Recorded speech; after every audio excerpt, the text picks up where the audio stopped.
COVID-19 has become part of our everyday lives. Because of it, many things have slowed while others have stopped. But court is still in session, even if not in the usual manner.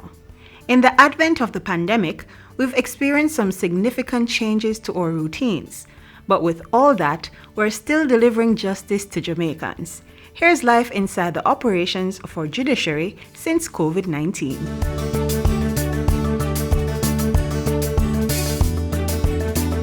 The dominant feature, of course, of this year's activities has been the pandemic and the response of the courts to the pandemic. While courts across the island are limiting the number of persons coming through their doors, COVID-19 preventative strategies are in place for necessary face-to-face interactions. Within the court itself, and of course for the benefit of members of the public and the lawyers and the press who visit the courts, we have instituted the standard COVID mitigation strategies, which are now common throughout the country in terms of social distancing, wearing of masks, sanitization, temperature taking, and so on. In the Court of Appeal, we have now, as a matter of the norm, begun to conduct hearings of appeals by video hearings, by video conferencing. We started out slowly. There were inevitably glitches having to do with the technology, but we have found that those have stabilized over time. Also dealing with the technology, there's the JCMS project between the Government of Jamaica and the European Union. The JCM project, the Ministry of Justice's case management system, is designed to facilitate effective management of the caseload in the courts and significantly reduce the backlog. But wait, not all courts have yet witnessed this system in operation, though the inevitability of that is sure.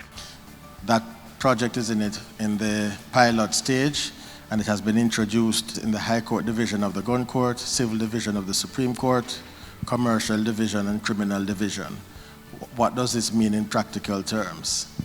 It means that the courts are moving more and more into the digital age and operating in an electronic space. So that will mean significant changes in the work process and the workflow and how every person in the courts interact with the information. But even with all hope for the disappearance of COVID-19, what can we expect from our courts and their use of technology going forward? We are committed to the virtual setting for the foreseeable future. What I know for sure is that while we are bound to retain some of the features of this dispensation, we have already discovered that some hearings, case management hearings, matters like that, are more equally efficiently and more conveniently conducted by telephone or by video conferencing. There's no need to pack up a lot of people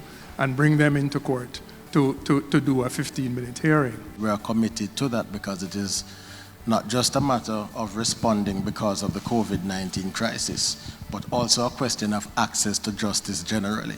And so what the technology has done is that it has now prevented attorneys having to travel from Westmoreland, having to travel from Portland to come to court to spend 20 minutes. As the judiciary continues its work, plans for the appointment of more judges to the Court of Appeal is also on the docket. I think you will have heard over many years this discussion about the fact that the Court of Appeal is understaffed.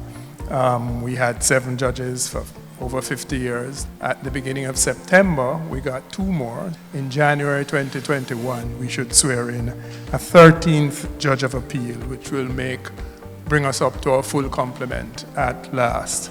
In addition to the judges, we have also added judicial clerks to support the work of the judges, so each judge now has a dedicated judicial clerk. I think already this has begun to have a significant impact on the productivity of the court. Already at the end of September, we had outstripped the mark for the delivery of judgments, which we made last year. So already 3/4 of the year, we are well ahead of what we did last year. Along with the pandemic response, the judicial system designed its Mental Health Offenders Inquiry Committee report to assist mentally ill persons in jail. So the Mental Health Offenders Inquiry Committee was formed, and we drew our members from a wide cross-section of persons. This would have included members of the judiciary, both at the Supreme Court level and the parish court level, from the Office of the Director of Public Prosecutions, Legal Aid Council, Independent Jamaica Council for Human Rights, Bellevue Hospital, Department of Correctional Services, Ministry of Health and Wellness. Here are some of the recommendations coming out of that committee for mentally ill persons in lockup. The need to do away with indefinite detention, and mentally challenged persons currently housed in correctional facilities need to be moved to a designated psychiatric facility. I wish to point out that the designated psychiatric facility for the mentally disordered remains by law the Bellevue Hospital, but they are not being housed there. Further recommendations are that the court should have the discretion to place the mentally disordered in a court diversion program.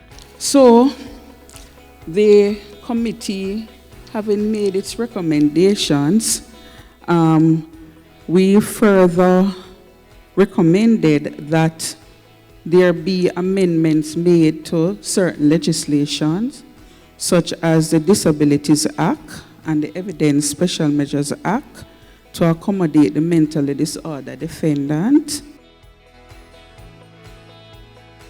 The pandemic has also pushed the production of a media protocol, which means that the press can now be assured of effective communication with the Judiciary of Jamaica. The protocol covers matters such as how reporters operate inside and outside the courtroom, how the press is to address judges, how the media should treat with children and social media, as well as dress codes and retractions. Subsequent to today, there should be no ambiguity on how and who to contact to get official information from our courts. Some of you may have heard on radio and seen in the printed press or ads geared towards public education in order to have our processes be more accessible to our customers.